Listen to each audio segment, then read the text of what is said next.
Welcome back. All right, so I want to talk about Tony Tanti. This is a video that's going to post while we're on holiday. So, number 12 pick in 1981. And based on the fact he played for a Canucks team that wore these gorgeous jerseys, hopefully eventually we see a throwback to these. I know the black and orange, or black and red and yellow are, considered sacred at this point, but I still like the color scheme of this one, and I like this jersey a lot.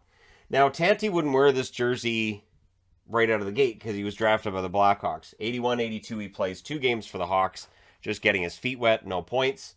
82-83, he plays 1 game, gets a goal in that game, but he's not a regular.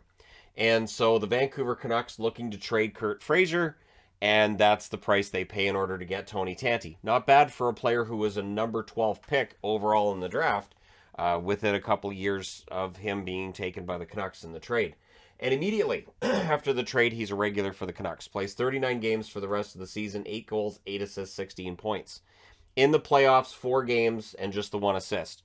So the problem for Tanti, too, is that he's coming into a Canucks team that's not very good, to be honest. He's coming onto a Canucks team, too, that had gone all the way to the Stanley Cup final in 1982, which they're not going to get back to, right?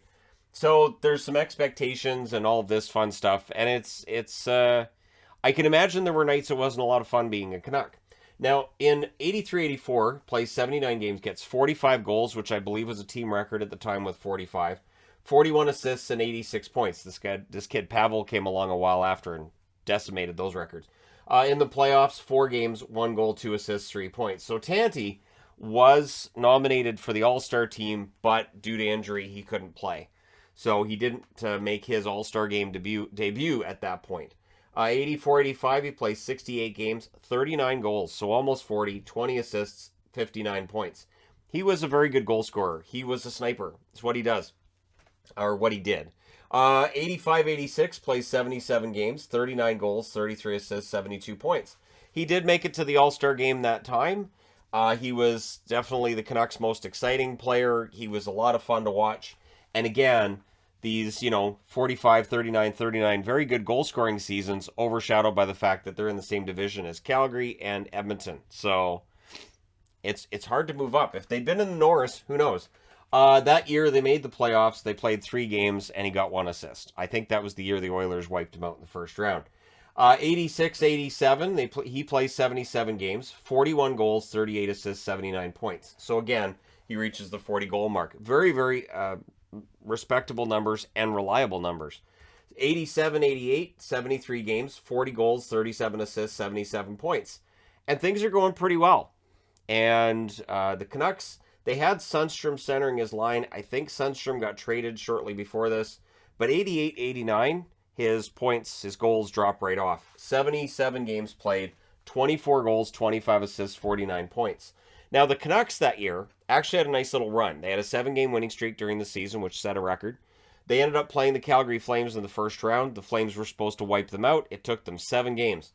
And to his credit, Tony Tanti had 5 assists in those 7 games, but the Canucks really wanted a goal from him. Clearly, he is your goal scorer. He's had a down year. Maybe he can come through in the playoffs, and it doesn't really work out for him. So 89-90, he plays 41 games for the Canucks, 14 goals, 18 assists, 32 points. And then a trade takes place, which I was really confused by at the time, but it was huge. It was a 3-for-3 deal. So he was traded with Rod Busquets to Pittsburgh. I think Busquets had been a Penguin before that as well. And Barry Peterson. So Barry Peterson goes off to Pittsburgh. He, of course, was acquired in the Cam Neely deal. Going the other way, going to the Canucks, Dave Capuano, who I liked. Good center. Third-line center is where he should have been a lot of the time. Andrew McBain, who did not have a fantastic run as a Canuck. And Dan Quinn, who actually scored fine for the Canucks, but then they managed to move him out to the St. Louis Blues and got a pretty good return in that deal. So after the trade to Pittsburgh, he plays 37 games. He gets the exact same goals and point total. 14 goals, 18 assists, 32 points. So during that season, in 78 games, he's back up to 64 points. Things aren't too bad, but the following season, the offense really disappears. In 90-91, he plays 46 games for the Penguins, 6 goals, 12 assists, 18 points. So now he's below 20-goal pace. March 5th, he was traded to the Buffalo Sabres in exchange for Ken Priestley. So that's how far down his stock had fallen at that point. After the trade to Buffalo, he plays 10 games, 1 goal, 7 assists, 8 points. So he's getting assists. That's good. In the playoffs, he adds 2 goals in 5 games, no assists there. 91-92, plays a full season for Buffalo, 75 games, 15 goals, 16 assists, 31 points. In the playoffs, plays 7 games and adds 3 assists. So Tanti ends up going over to the Bundesliga, to German league now. I think that one directly precedes the DEL. I think that they're the same League One renamed to the other. But either way, he did play there until 98. So he plays in the German league from 92 through 98. Ends up playing 697 games in the National Hockey League, 250 goals, not too shabby, 220 assists, 470 points. In the playoffs, 3 goals, 12 assists, 15 points in 30 games. And again, I think he would be better thought of. 2 things would have had to happen for Tanti to be a legend in the game. 1, don't play for the Doormat dynasty. The Canucks didn't have a winning season for like 15 years. It was a long time, and it was easy to forget about players, especially when they're same division, as, again, like I said, Edmonton, Calgary, and then, of course, once Gretzky went to LA, then there was 3 really marquee teams in the division. The Canucks were not one of them until Pavel, and the trade with Quinn going to the Blues definitely helped as well. So he had 7 game-winning goals in 86-87. That was 6th in the NHL. Considering how few wins the Canucks were generating at that point, that says a lot about Tanti's ability to get key goals.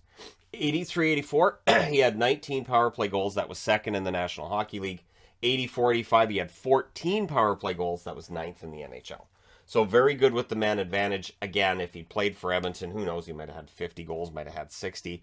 But playing in Vancouver, him and Sundstrom were good together. Patrick Sundstrom, one of those forgotten Canucks as well. He had a good time for himself in New Jersey after the trade too.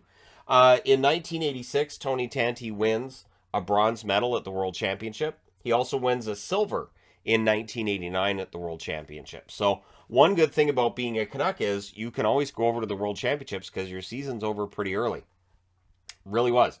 But yeah, and he also had 5 straight years from here to here. He was the leader in goals for the Vancouver Canucks. He was reliable. You knew you were going to get about 40 goals out of Tony Tanti any season, and then it just fell off. It just fell off and it didn't come back. And some players are like that. That does tend to happen.